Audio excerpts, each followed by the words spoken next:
computer. Okay, hello and welcome to Untapped Gold Mines. My name is Cijaye DePradine and I am incredibly blessed and honored to have Dr. Timothy R. Clark here today on the show. So I'm going to share a little bit with you about Dr. Timothy Clark's background in history, and from this point onwards, Tim has asked me to call him Tim, so I'm gonna insert that so that we're a little less formal. So Tim is the founder and CEO of Leader Factor, based in Salt Lake City, Utah. Tim ranks as a global authority in fields of senior executive development, strategy acceleration, and organizational change. He's the author of 5 books. You can find them all on Amazon: Epic Change: How to Lead in the Global Age, Leadership Bones, The Employee Engagement Mindset, Leading with Character and Competence, and the 4 Stages of Psychological Safety, which is coming out on Tuesday. So I'm so excited for you that that is coming out, and it sounds like it's already picking up a lot of momentum based on our earlier conversation. Tim has written more than 150 articles on leadership, change, strategy, human capital, culture, and employee engagement. He is a highly sought after advisor, coach, and facilitator to CEOs and senior leadership teams. Tim has worked with leading organizations around the world. His experience is extensive, that's for sure. He was previously president and CEO of Decker, a consulting firm based in San Francisco. What a wonderful place San Francisco is, huh? Nice weather. Right. CEO of Novations SDC, a consulting and training firm based in Boston. And prior to these assignments, Tim spent several years in manufacturing, serving as vice president of operations and plant manager of Geneva Steel Company. He began his career as a survey research project director for what is now Harris Interactive in Washington, D.C. Also notable, you earned your doctorate degree in social science from Oxford University, was both a Fulbright and British Research Scholar. Unbelievable. I love, and I feel so honored to have you on this show for all of your background and experience. I'm so grateful. So tell me a little bit, before we get into too many details of your book, which is really the primary focus of today, because your book is so important today. But what inspired you to get on this personal journey, this professional journey? That's a hard question to answer. I guess, CJ, it was an accident, like most people. Right. Right. I mean, I went to school to be a professor. That's what I wanted to do. And so I could visualize my life as a academic, just, cozy life, nestled into this academic life, teaching. But it didn't work out that way. When we came back from Oxford, we were poor graduate students and I hadn't quite finished my research. So I had to get a job. And that's what took me into business. And I never recovered. I was never able to get back into academia full-time, just a little bit part-time. But I'm grateful for that because I consider myself a teacher anyway. I just teach practitioners. I teach people who are in the trenches. I teach people who have to get results. I teach people who lead and manage other people. And so really, in a sense, I haven't drifted far from my original intent, which was to teach. And that's the way I look at myself. Right. Excellent. So when you say you are teaching, what comes to mind as the biggest lessons that you're teaching your audience? One of the biggest lessons is that we are teaching leaders and managers to recognize patterns. We're teaching them that a big part of leadership is to be in the pattern recognition business, because what we hope and what we expect is that you get better over time. Right. If you're not getting better over time, you're not paying attention, or you're not paying attention well enough. So we have streams of data that are coming at us as we're working in organizations every day. As we're interacting with people, quantitative data, qualitative data, anecdotal data, impressionistic data. It's all coming every day. So we have to pay attention to that, interpret that, and then respond to that. And that's such a blessing that comes to us. But are we making connections? Are we seeing cause and effect relationships? Do we see patterns? Because out of all of it, we should be able to say, this works and this doesn't work. So I'm going to keep doing what works and I'm going to stop doing what doesn't work. Right. But a lot of people don't do that, and they keep doing things that don't work. They persist in patterns that are not effective. Right. So back to your original question, CJ, I think part of what I try to do is help equip people with the tools and the skills and the confidence to be able to interpret what's going on based on the data that surrounds them, and then to make improvements, to be able to self-diagnose and self-correct and move forward, getting better, because over time they should be getting better. But that's not always true. Right. But that's the hope and the anticipation that they're getting better over time. That's how I see my job and my role. Right. And how does that work with a leader who has like 150 to 300 people under their roster? Because it's a little bit more difficult when you've got like masses under you versus your team of 5 to 25. That's right. That connection is definitely, the dynamic's different. So how do you help the differing scales of these leaders find these patterns? I think a good way to think about that is to think about the natural progression of leadership as it moves through 3 domains. So we begin with leading yourself. Right. That's where we always have to start. Can you lead yourself? If you can lead yourself, then you can build a platform of skills and experience and credibility. And then we move to the second domain, which is to lead a team. Mm-hmm. Now that's a big transition, because when you're leading yourself, you're an individual contributor, and that's your foundation, and you need to be able to do that well. You need skills, and you need self-discipline, and you need self-awareness. Then it's time to lead a team. Well, the nature of your contribution shifts, and now you're contributing indirectly more than directly. So that's a big shift.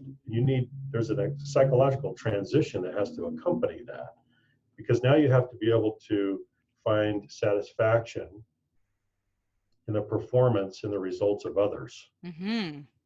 You have to rejoice in the success of other people. And if you can't do that, right, if you're insecure, if you're resentful, if you can't really find deep and lasting satisfaction, you're going to struggle. So that's the second domain, leads the team. Your question hits on the third domain, which is leads the business, or leads the institution, or leads the organization. Right. That is all about scalability. So right. The question that we then ask at that point is, are you scalable? Right. To be scalable, so now that brings in some different skill sets. You have to be able to think at a systems level. Right. That's different. You have to be able to scale your influence and your impact as you're trying to optimize the whole, rather than sub-optimize the whole and optimize a part of the whole. So you really have to be able to get up in your hot air balloon, see the big picture, and realize where your leverage is. So right. Leadership really, in many ways, is the organizational study of the concept of leverage. Leverage is the multiplication of force. Right. So if you've moved up to more of a senior leadership position, you have to think in terms of scale and leverage. Right. And that's not easy. I mean, we could talk about that all day. Right. But I'm just framing it. And right. That's the quest of a professional lifetime, is to figure out how to do that well. Right. And you hit on something in the very beginning with that first stage, and that was self-leadership and finding this kind of even sense of safety within yourself, within your own ability to lead your function, whatever it is, and then you have that ripple effect onto team, and then another ripple effect onto org. So let's talk about how that shows up in your upcoming book, 4 Stages of Psychological Safety. And, you know, can you expect leaders from every level, right? So that leader that has, you know, a team of 1 or a team of none, all the way up to a team of 150 or 300, to be able to gain value from this book and tap into some of these mechanisms that you put forward for psychological safety? I hope so. I hope so. And the reason I say that, CJ, is because the concept of psychological safety is a universal concept. It is, and your requirement to contribute to the psychological safety of your colleagues and your organization is agnostic of role. It Right. doesn't matter if you're an individual contributor or a manager or an executive. It doesn't matter what function you're in. It doesn't matter what industry you're in. It's agnostic to that. It's a universal concept that acknowledges human needs and the inherent human needs that we have to flourish and be successful in any social unit. It doesn't matter what your role is, and it doesn't even matter what the social unit is. So the application is universal, Right. I think. Right. So with that being said, the application being universal, you've got 4 stages of psychological safety listed in this book. Mhm. Tell me a little bit about that first one, inclusion safety. What does that mean to you, and how is that going to impact leaders who get a hold of this book on Tuesday? Sure. So inclusion safety, as you said, CJ, it's the foundation. Mm-hmm. It's stage 1. Inclusion safety means, in very simple terms, it's not expensive to be yourself. Right. So let's talk about that for a minute. Inclusion safety taps in and satisfies the basic human need to be accepted, to belong, to fit in. And if you watch, and for all the listeners out there, let me give you a lens. So today, or whenever you hear this, go out, and for the rest of the day, you're going to go from social setting to social setting to social setting. Watch people carefully. And you'll notice that people want to be a part of the social unit. They want to fit in. They want to belong. We long to belong. So inclusion safety is giving them the safety and the protection to be themselves, to find association with you, to allow them to come into your society without fear of what? Being embarrassed, being marginalized, being punished in some way. Right. So the need to be the need to belong, the need to be accepted precedes the need to be heard. So that this is why it's the foundation. It is the foundation of any healthy organization, any social unit, anywhere. Inclusion safety is your first step. Right. And I want to acknowledge the incredible importance of that in tandem with diversity and inclusion initiatives today Mm-hmm. in many of these organizations, because we've gotten to that place where we recognize as organizations that we have a responsibility to be inclusive, and we have a responsibility to teach everybody in our organization what inclusivity looks like and at what levels. And that starts with really understanding diversity. So when you talk about inclusion safety, what sort of mechanisms can leaders find in your book that help them through this part? Okay. Well, let me back up a little bit, CJ, and let's say this. So the requirement of inclusion safety is a moral responsibility. Right. It's a moral responsibility based on the fact that we are members of the same human species.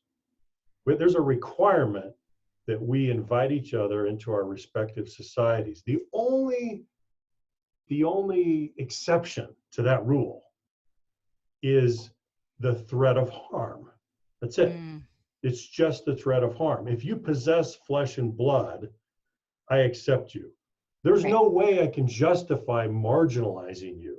Right. So one of the principles that we need to remind ourselves of is that worth precedes worthiness. We're not talking about worthiness. We're not talking about, are you really good at what you do? We're not talking about making judgments of your character. We're not talking about your skills and your performance and your competence. We're talking about worth. Right. Worthiness comes later. Right. So worth precedes worthiness. Inclusion safety is based on the fact that inclusion is a basic human need and a basic human right. Right. And that we owe that to each other. It's not something you earn, it's something that you're owed. Right. And so this is where we can justifiably talk about entitlement. We are entitled to that from each other. So that's the way that I think about it. I love that statement, because the word entitlement has been kind of thrown out over the last 5 years or so. It's very distorted. It is very distorted, and we're putting it, I believe wrongfully so, on like the millennial generation, that they're entitled. I think I'd love this to be a moment where we can say, let's not attach it to a particular group. Let's recognize that everybody is entitled. Millennials may just be a little bit more conscious and aware, and they're allowing us the opportunity to see it more than we might have before. Right, right. Would you say that's fair? Yeah, I think that's fair. And once we go beyond inclusion, then we're going to have all kinds of arguments about what maybe you're entitled to or not entitled to. But we don't have to have that argument. We're just talking about the need and the right to be included. Now, here's the interesting thing. Let me make one more point. It's very important. Sure. One of the major forces at work that is driving this momentum on behalf of psychological safety, pushing psychological safety, one of the forces is simply the moral force, the ethical force that says, you know what? For years and years and years, in organizations and social units of every kind, we have been accepting unacceptable behavior. We have normalized, in many cases, abusive behavior, bullying, harassment, public shaming, manipulation, soft forms of coercion. We have normalized that in organizations. And that means that we come to the point where we accept that. I know that because I worked in heavy manufacturing for several years early in my career. It was amazing what people would put up with. And they said, you know what they would say? Tim, that's just the way that we do things here. If you want to be a part of this industry, you need to understand that these are the terms of engagement. This is how we do business. This is how this industry operates. That's rubbish. Right. But that's what we've been putting up with. We have normalized unacceptable, intolerable behavior. And so I think what's finally happened is that there's this inflection point. There's this tipping point, and millennials are driving a lot of it. They're saying, whoa, time out. You know what? You may be a baby boomer or a Gen X or whatever, and you may have put up with that, but I'm sorry, time out. I'm not doing that. Right. I'm not doing that. Yeah. So just so you know, I don't know what kind of crazy soothing stories you guys have been telling yourselves for generations, but we're not doing that. I'm not doing that. That's what's starting to happen. I love it. Yeah. And it's a fantastic thing, but I think we've got a lot of work to do in some organizations, because that moment where that individual says, no, this is not right, and I don't need to do this, is a pivotal moment for an organization to say, well, wait a second, instead of letting you go or letting you kind of retreat and not participate at your best here, how can we have the conversation with you to find out where we can do things differently? Right? Like, I think it's a really important conversation to have. And I've seen it happen, in some places, and then I've seen it not happen at all. And where, leadership has been like, oh, well, that's how this person is, or, oh, we don't have enough information, or evidence in front of us to say that, this is going on. But the reality is, if somebody is speaking up and saying, hey, this is something that's wrong, I think we need to listen. Mm-hmm. Right. And I think that's the basis of this concept of inclusion and inclusion safety, I would say, by the sounds of what you're saying. I think so. And I think as you look around, you'll see organizations that have had an awakening. Right. And they realize, you know what? We've been governing ourselves, as I say in the book, with junk theories of superiority. Right. These are false theories that try to justify divisions and these false notions of superiority that are just rubbish. Right. And we've been governing our societies based on these theories for centuries. And so what we're finding now, as you say, some organizations have had a profound awakening. Mm-hmm. Others are not, they're not there yet. Right. And they're struggling, and they're right in the middle of an internal battle. Right. To try and figure this out. Right. That's what we're seeing right now. We're right in the middle of this, where some have taken a very clear point of view and they've said, this is so clear and this is where we need to go. And inclusion safety as stage one it truly is a basic human need and right. And others are they're still fighting. They're still fighting themselves. They're still struggling. They're wrestling with it because they have to disabuse themselves of what the assumptions and the beliefs of the past, and that's not easy. Right. So we're kind of right in the middle of that turmoil. Right. But what a beautiful time for you to release a book like this. I hope the timing's good. Right. I hope so. So let's talk about the next stage in your mm-hmm. book, which is learner safety. Right. So learner safety, as you say, it's the second stage. So the foundation is inclusion safety. Then we add learner safety. Learner safety means that I feel safe, that I can engage in all aspects of the learning process. So what does that mean? That means I can ask questions, I can give and receive feedback, I can experiment, I can even make mistakes. Now, if you think about it, it's one thing to be included, but it's another thing to be able to learn without fear when I engage in these things. Now, here's what happens. And I would ask all the listeners out there, I want you to think about this from a personal standpoint. When you've engaged in the learning process, if someone responded to you and they shut you down, or they didn't give you the safety to do those things, what does that do? It triggers what we call, it activates what we call the self-censoring instinct. And every human has one. So if it's not safe to learn, what are you gonna do? You're gonna retreat, you're gonna recoil, and you're going to manage personal risk, because learning includes personal vulnerability. Absolutely. Right? We all bring some inhibition and some anxiety to the learning process. We all have fears. We all have insecurities about our ability to learn. Right. And that's natural. And so if in that process, we already know that we're exposing ourselves to a higher level of vulnerability. So if in that process, someone pushes the fear button and triggers our self-censoring instinct, then guess what? We're not going to learn nearly as effectively, nearly as quickly as we could or we should. And so learner safety brings it to the next level. And what is it that creates that psychological safety at that increased level? It's a combination of respect, and permission. It's the Mm, intersection of those two things that produces a given level of psychological safety. The right. respect, the level of respect that you feel, and the level of permission to participate that you feel in the environment, that's what gives you a given level of psychological safety. Right. So And that's learner safety.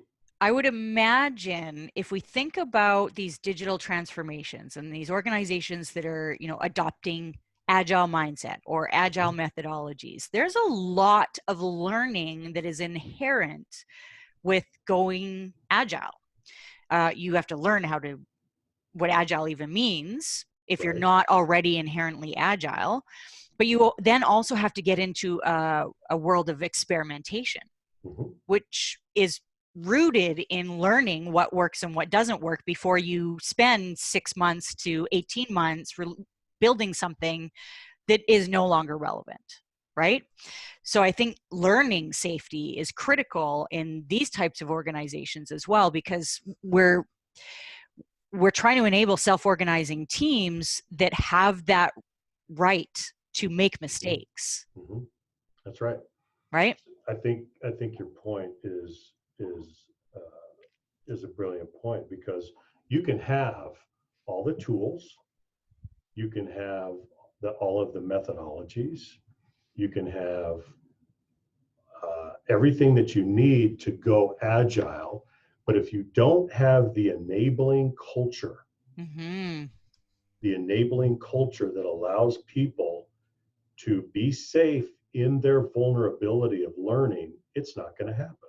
Right. You could be exquisitely blessed with all of the other resources and the training and the tools and the software and everything that you could ever ask for, but you still are missing the most important piece, and that is the human beings that are willing to learn in a collaborative way and expose themselves to that kind of risk that comes with learning. If you Right. don't have that, you can't get there. Right. And I mean, I've seen how fast paced agile can make an organization Yeah. and its teams. And so if we're expecting learning to take place through experimentation, but yet you're doing it in 2 week sprints, and then you're on to Mhm. the next and on to the next and on to the next. Right. And along with that, there's a lot of change, because agile in itself is a change mechanism. Mhm. You're hit twice as an individual with like this speed that will never be as slow again, Right. but yet is extremely fast for most of us today. And you're hit with change fatigue. That's right. So as a human being, it's natural to want to retreat and just like slow down and say, I don't understand what's happening here, and I need to feel a little bit more safe That's right. before I can actually like make my next move. Mm-hmm. Right. So I think it's quite critical. So then that leads me to the next move, which is contributor safety.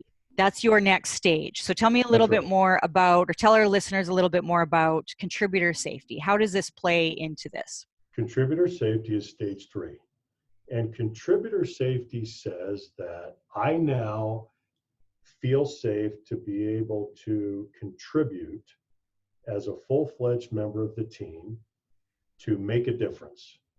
Now, if you think about the sequence of human need, we want to learn and grow. Once we learn and grow, the natural desire is to want to use what we have learned, Right. to apply what we have learned. And so human beings want to make a difference. They want autonomy in making a difference as much as they can. They want guidance, they want support, they want resources, but they want some autonomy.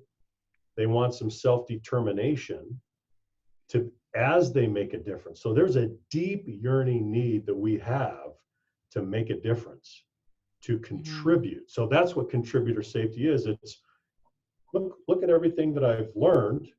Let's go make a difference. Let's be a part of this. Let's make something happen. They want to find meaning and purpose in their work, and they want to make a meaningful contribution. So that's what stage 3 is. And again, it takes a higher level of psychological safety in order to feel safe doing that, because again, your personal exposure has gone to another level. Right. Right. Yeah. And depending on the speed at which you're moving, that adds extra dynamics to the situation as well. So That's right. sometimes we need to slow down to think about how we can create that safety in each of these stages. But sometimes we actually have to just be very mindful to what you said in the beginning, which is the patterns that are taking place in front of us every moment. Mm-hmm. So I love the fact that you said that, as a leader, we kind of need to put pattern recognition in our DNA, because we have to be able to see this. And I think the more departed you are from your teams, even though we're trying to create this world where everybody can be autonomous and teams can be self-organized and feel great about the decisions that they're making, the leader still needs to be involved. It doesn't mean that we're hands off as leaders, right? That's right. No, you're not hands off, because people still need guidance and direction and encouragement and vision. Right. So then let's use this segue to talk about challenger safety, because we need to be able to challenge leaders with their strategy and their decisions, and maybe their lack of presence, right? And now they're coming in and saying, well, we need to do this, but wait, you haven't been here. And we also need to be able to challenge our peers and our team members. That's right. And we need to be able to say, like, I think we should consider this instead, and feel safe doing that. So tell us a little bit about how you see challenger safety and how you're helping organizations kind of tackle this part of it, because it's a tough one. This is at the top of your pyramid here. This is the top. This is the fun part. This is the Right. fascinating part. So stage 4 is what we call, as you say, challenger safety. Challenger safety means that you feel safe in being able to challenge the status quo. Right. Now, I want all the listeners out there to think about what this requires. It's one thing to be included. It's another thing to learn. It's another thing to contribute. But now we're talking about challenging the way that we do things, challenging the status quo. That is a different kind of request. Challenging the status quo is the ultimate and culminating stage of psychological safety, because in order to challenge the status quo, you're at the highest possible level of personal vulnerability. Right. Right? You're taking a shot at the status quo. To do that, to challenge the status quo, that's a risky thing to do, because the status quo in organizations, as we know, the status quo, we come to cherish the status quo. The status quo becomes fossilized. It becomes calcified. It's what we do. It's what we know. It's what we love. Oh. And now you're going to come around and you're going to say, we shouldn't be doing this, or have you thought about this, or you're challenging that. That is disruptive. It's subversive. You are undermining what we're doing. So think about the nature of what it takes to challenge the status quo. So what we say then is, if your organization depends on innovation to survive, you have to have challenger safety, because innovation, think about this, innovation by its very nature is disruptive of the status quo. You cannot innovate unless you first disrupt the status quo. So to go from stage 3 contributor safety to stage 4 challenger safety, you have to cross over what we call the innovation threshold. And the organization is now giving you a license to innovate. Right. That's where we innovate. You cannot innovate on an ongoing basis unless you have challenger safety. Challenger safety becomes that lubricating oil that allows constructive dissent. Right. It allows that creative abrasion that you need. You need ideas that are colliding and rubbing against each other. You need this tolerance for candor It's at a completely different level. Yeah. That's what we're talking about. So it's an interesting question. Simply think about your team, your organization, and ask yourself, do you have challenger safety? And I'll bet you can, you know the answer to that, right? How do you Right. personally feel when you go to work every day? Do you feel challenger safe? Do you feel supported and protected in your efforts to challenge the status quo? Can you do that? Right. So, we know, but that's what it means. It's the pinnacle. Right. And I might encourage listeners as well. You bring up such a great point, because I'm usually the challenger in the room. And I often leave the room feeling like I've kind of upset a bunch of people. And I'll just keep going at it, but with respect and, whatnot. But at some point I'll concede, right?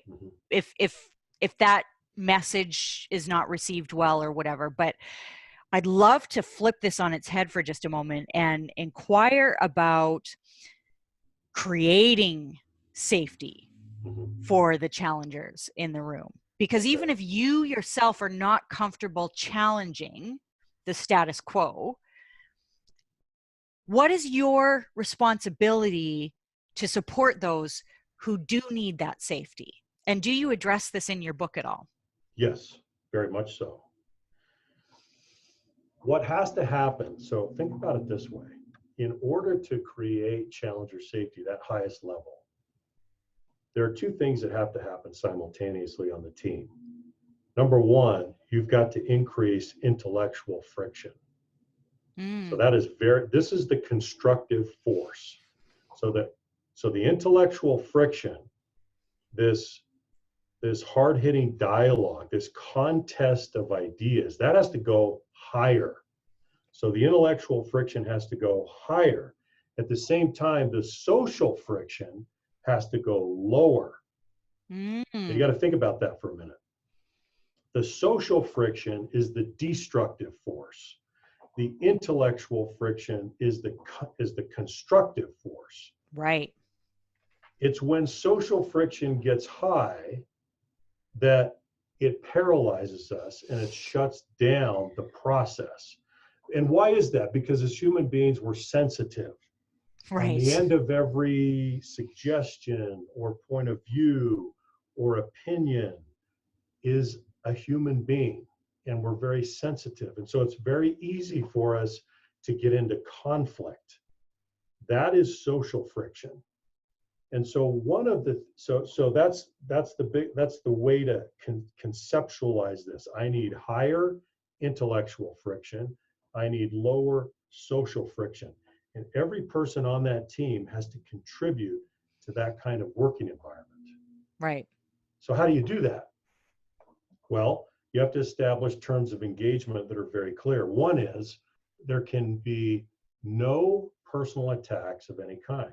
It's off limits. It's out of bounds. And so there has to be civil, courteous, respectful behavior, even though there's hard-hitting dialogue. If you can maintain a high level of intellectual friction and a low level of social friction at the same time, your team is world class. That is the mark. That is the lead indicator of a healthy, vibrant, world-class team. After 25 years of studying organizational culture and team performance, that is your leading indicator, is just to watch the interpersonal dynamic and look at the intellectual friction and the social friction. What's happening? Right. And you'll know.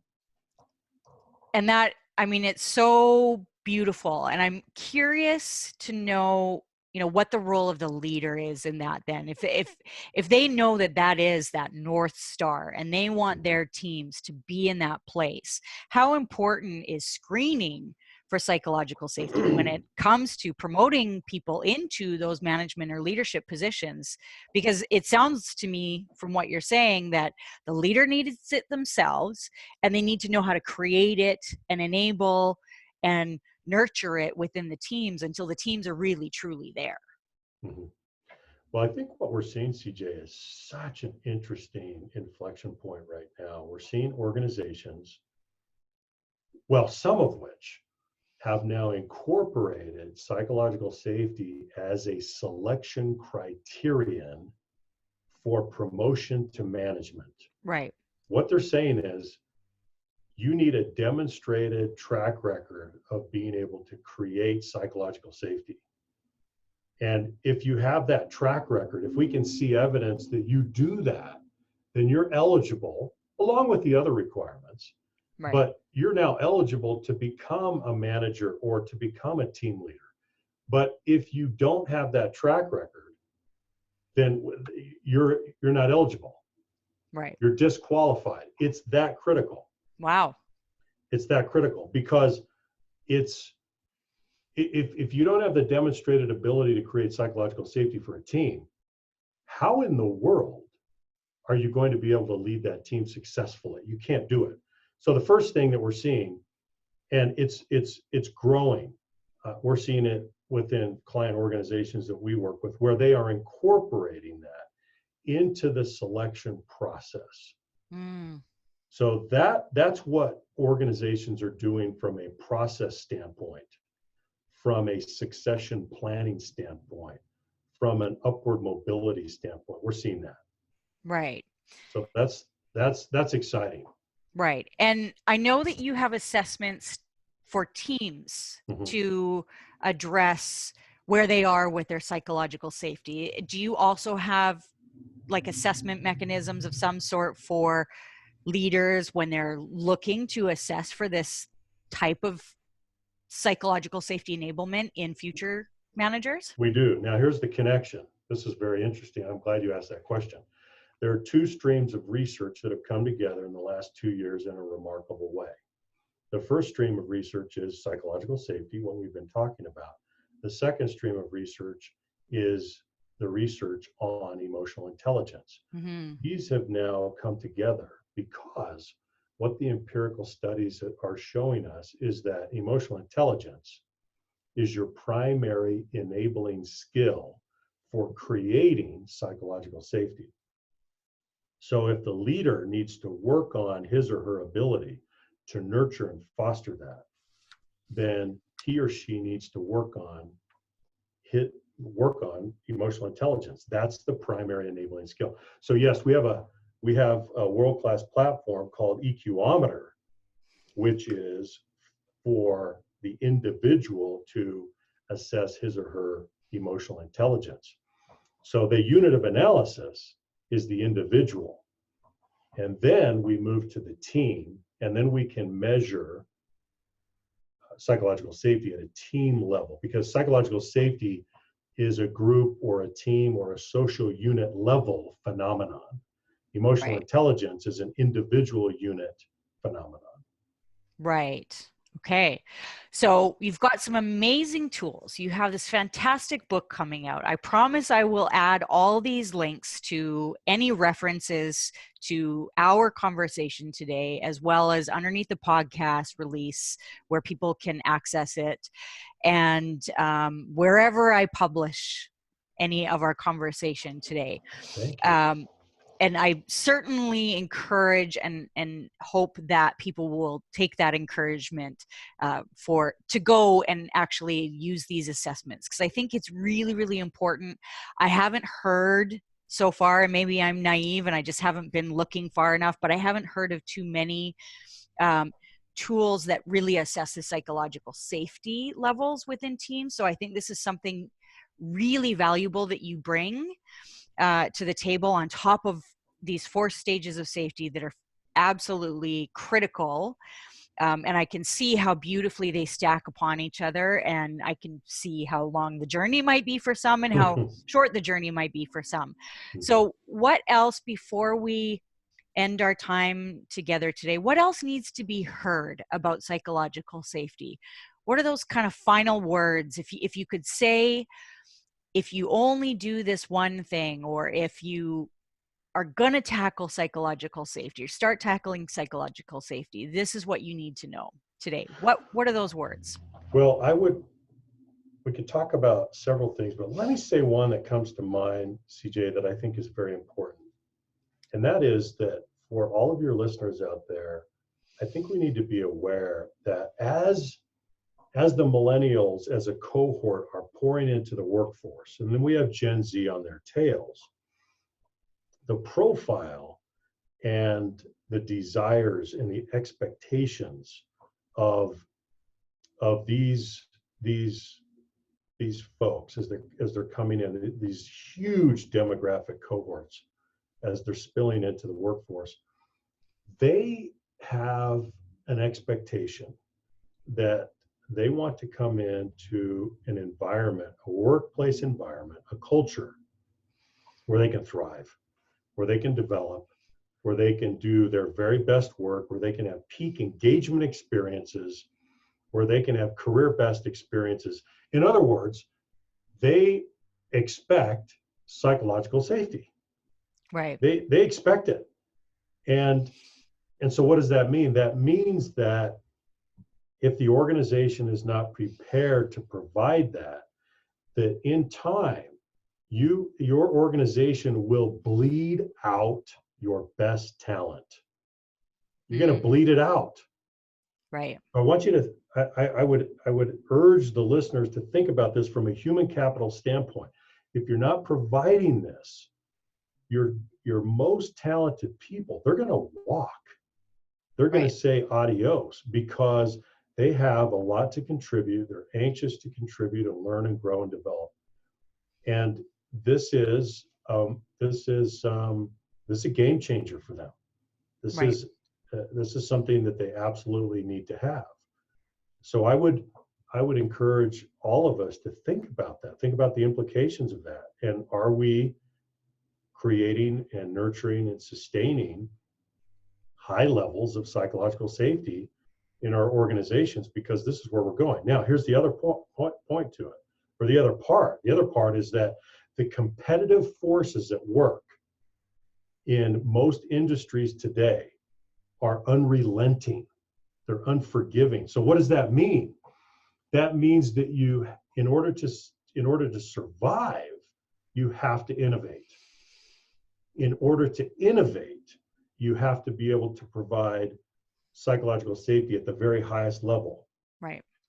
And so the implication is, what are we doing this? And even if you were socialized in a different time, in a different place, and you are begrudgingly coming to this place, you have to acknowledge that you're not going to survive. You're galloping your way to extinction if you do not provide an environment where your people can innovate, where they can have that constructive dissent and that creative abrasion. So whether you're a true believer or not, the competitive environment will, sooner or later, it will humble you, and you will be constrained to acknowledge that, you know what? We need psychological safety in this organization so that we can innovate. So I guess two sides to it, CJ. I love that. Thank you so much for that. And I'm curious to know, because this is a podcast webinar series on untapped gold mines. What can organizations and leaders and teams and individuals expect to see, being unleashed when this psychological safety comes here? You've spoken a lot about innovation. What else is there? There's tons of benefits, I'm sure, of having psychological safety. So what are the greatest untapped gold mines that you've seen when teams do get to that place, or organizations get to that place? You'll see changes in several metrics, beginning with engagement. So think about the things that we measure in organizations. So engagement scores go to another level. Retention scores go to another level. And you'll see it, as I said, a velocity of innovation going to an order of magnitude that we haven't even seen before. So I think that we're on the frontier of understanding what is possible. And I think we're going to see some teams and some organizations that are just outperforming. They're just thriving, and they're moving with such velocity, and their people are thriving. They're so much better than their rivals in some cases, that we're gonna look at them and say, wow, so that's what's possible. I think I'm getting it. I think I'm getting it. And so connected to that, here's a parting thought for leaders, CJ. Leadership has very little to do with title, position, and authority. Absolutely. It's about the way you influence people. Yeah. And so what I would leave your listeners with is this simple thought: to lead as if you have no power. If you think of it that way, if that's your paradigm, then that gets you to focus on influence, just influence, and creating psychological safety, because you set the tone. And what we do know about organizational culture is the single most important factor in the formation of culture is the modeling behavior of the leader. We know that. It's Right. Newtonian physics applied to organizations. If there's anything that is as close to a law as we have in organizational behavior, that's it. It's the modeling behavior of a leader. So I would urge your listeners to ponder on that. I love it. Excellent words. Perfect finish. We're not going to top that in the next 2 minutes. I thank you so very much for your time. As promised, I will put as many references to this wonderful gold that you've shared today in your page on the website and below the podcast links and anywhere else that this gets published. For listeners that want to learn more about you and where they can see you, where they might be able to reach out to you and actually bring you into their fold, because I understand that you consult and you support organizations and you do keynotes as well. How can they find you, and what do you want them, what can you offer them outside of the book? Sure. So number one, go to our website, leaderfactor.com. And then number two, if you go to the website, you can access our 4 stages of psychological safety behavioral guide, which is a supplement to the book, and it's free. It's a PDF download, and it's a very substantial resource that gives you the concrete behavioral how-to steps for each of the 4 stages. So that's available on the website, free. And Wow. It's a significant resource. Talk about gold. Well, thank you so much for that. I appreciate it. And that ends this segment today for our listeners. And I thank you all very much for your time and attention. Please leave comments where you see this or hear this. Please reach out to Dr. Timothy Clark and get that book and get that guide and start taking action on creating a better world of psychological safety in your organizations tomorrow. Thank you again. Have a great day.